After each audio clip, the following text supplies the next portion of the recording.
an expert fantasy baseball mock draft strategy. Today I'm going to give you my 3 easy steps that I take before I start my fantasy baseball mock draft.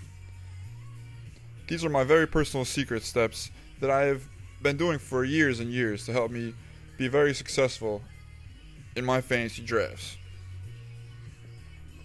To find out what strategy that is,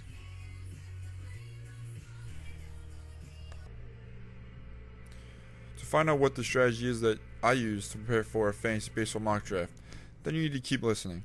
Be very careful when you're listening and take notes on what I'm about to tell you, because this could change your future in fantasy baseball. Using this strategy, I can almost guarantee that you will stop being the guy everybody laughs at around the water cooler.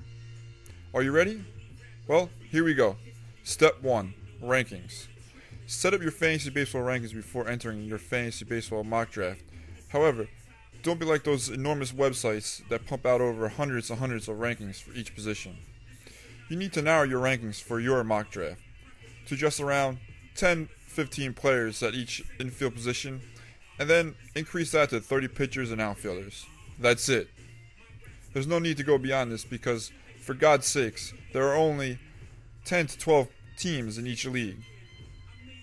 Therefore, if you only rank the number of players that I have suggested at each position, then you will automatically be ahead of the curve. Step 2. Research. This may be the most important part to success, not only in your fantasy baseball mock draft, but to victory on the real draft day as well. After you come to grips with only ranking the amount of players I have suggested in step 1, you will now need to compile all the information that you have time to analyze.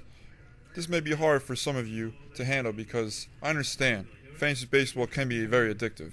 Nonetheless, fight this urge and only gather as much information as you can handle, because too much information is not necessarily helpful information. You can have all the information in the world, but if you can't view it all and pull what things you need to out of it, it's pretty much worthless. What I do to help me out with this beast of a problem is that I break it down into segments.